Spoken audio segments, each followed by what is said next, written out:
While I was growing up, my father told me that a cat would never ever sleep on its back.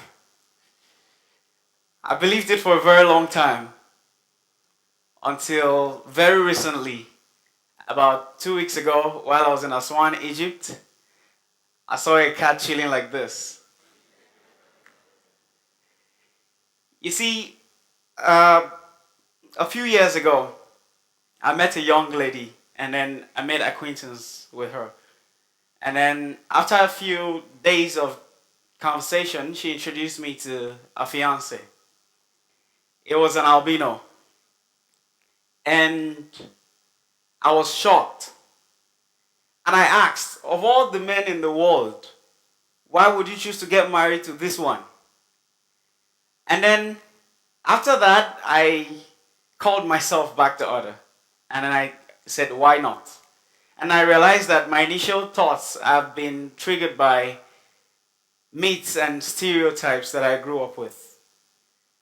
As a kid, the albino child is the one we sang just songs at. I'm sure some of you know the songs. Songs like Oyinbo Pepe, if you eat pepper, you go yellow momo. Yoruba says that Afio Kinjeyo. It literally translates as people living with albinism don't eat salt. They even go as far as saying that Afio Kinrin Oloson, which means that they don't see in the afternoon. And there are a lot more myths and stereotypes that we grew up with, such as saying that people living with albinism, their parents probably uh, committed adultery with a foreigner. So I lived around all of these myths. There are even extreme ones in some parts of Africa, like Tanzania, some parts of Mozambique, where in some villages, people living with albinism are believed to have body parts that fetch money. In some parts of Kenya, they are referred to as pesa, which means money. And let's bring it back home.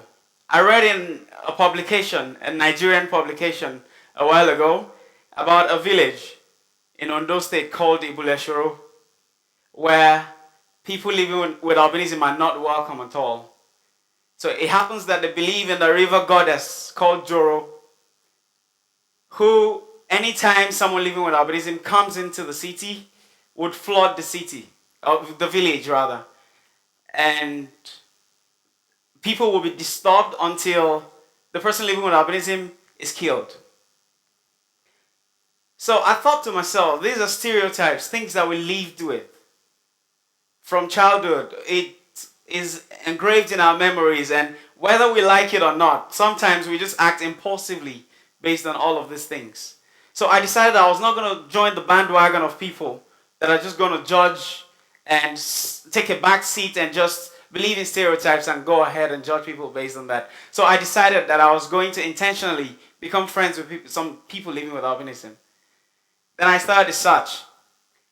And Faith had it, and then I met Onome.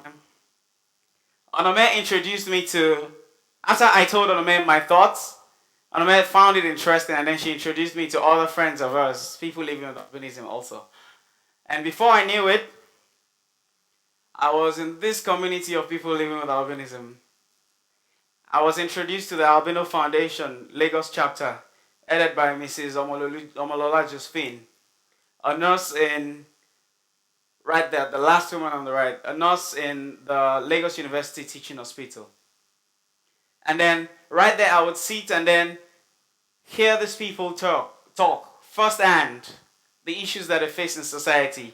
And in spite of all of this, come together to try and help themselves and see how they can do things and how they can be better, how they can give themselves a chance. Let's take a look at Emmanuel.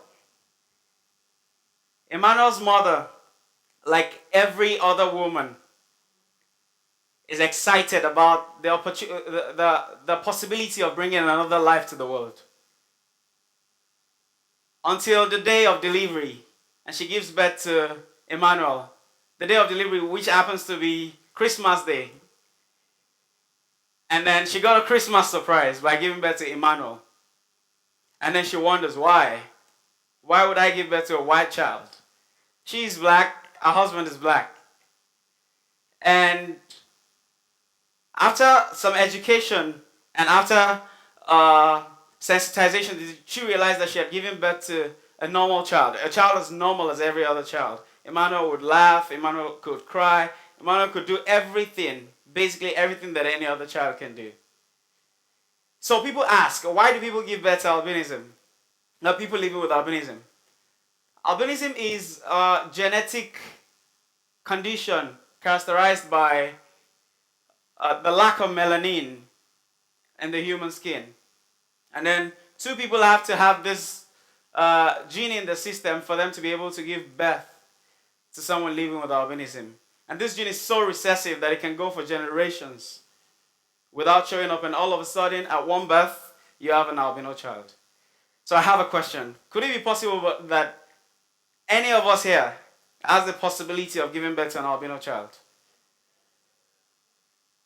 I do not say this to scare you, but should it matter, really, if you give birth to someone living with albinism? If we would have the right attitude towards people living with albinism? This are 2 of 5 siblings, Abdul Rahman and Abdul Karim. Abdul Rahman is the first child, Abdul Karim is the last child, and in between them they have 3 siblings. They have my skin color. Abdul Rahman and Abdul Karim are just like their siblings, normal children. They play, they laugh, they do everything that every other child does. As a matter of fact, Abdul Karim is one of the most happy children I ever met. This is Onome. Onome is a wife, a mother, and somebody's child. She's lived with albinism all her life and had to deal with all of the prejudices and myths that society believes in. But with the support and love of her family, she has lived beyond it. Now she runs a foundation where she educates people about the condition and also encourage people living with albinism that they are going to be like that for their entire life. They better start making something out of their life. This is Damilola Onafuwa. Damilola Onafuwa is a New York Film School graduate and a Nollywood actor. Damilola played a lead role in a Nigerian movie recently and is living his dreams. So, after listening to all of this, can anyone tell me what it is about these people that is not human? Does anyone have a contrary opinion? They have dreams, they have goals, they have aspirations. They want to become people. They ask for simple things, the minimum requirements of life. And that minimum requirement is the right to live. But society has been so boxed up that it believes that some things are some way, and then that's how they've always been, and that's how they've always been. So my team and I came together, and with some of the stories that we made, we decided to put up an exhibition. We titled it Angels Among Men. And in this exhibition, we exhibited pictures from the stories that we made, and then it served as a middle point for people living with albinism and dark-skinned people like me to come together, to talk. So let's see, what is it that I have believed so much? How do I treat you that you do not like? Only then did we realize that a lot of people did not even know how biased they've been when they relate with people living with albinism. Why did we call the project Angels Among Men? A lot of people asked me. And then I told them that Angels Among Men does not refer to the people living with albinism themselves. They are not angels. They are just humans like you. But angels among men are the people who would decide to live beyond the stereotypical judgments that have been ingrained in them from birth. Stereotypes are real. We live in Africa, and stereotypes are like a part of our culture. But Would you live in the box that the society has placed you in? Or would you rather step out of the box and understand whatever it is you do not know about a condition, rather than judge people based on things you know, things you've believed, things you've heard? Albinism is not the only case that stereotypes are associated with or myths are associated with. There are other cases like dwarfism, like Down syndrome, sometimes even patients living with cancer, people living with HIV. There's so many stereotypes in the world out there. But I encourage every single one of you to become angels among men, to move from that point of stereotypes where culture has caged you in, where culture has boxed you in, to cross over, to understand that life can be better, and then we can give other people a chance at life.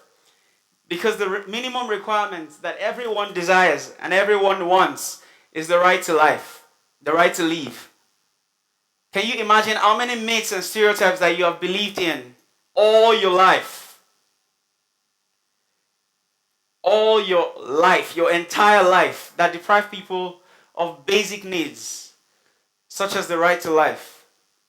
Could it be that because of stereotypes and myths surrounding the condition, Ugochukwu, a young and promising young man, committed suicide in August 2015 in Festac City in Lagos? He lived with albinism. Could it be? I encourage everyone listening to me, please be angels among men. Move from the point of stereotypes. Understand conditions before you judge.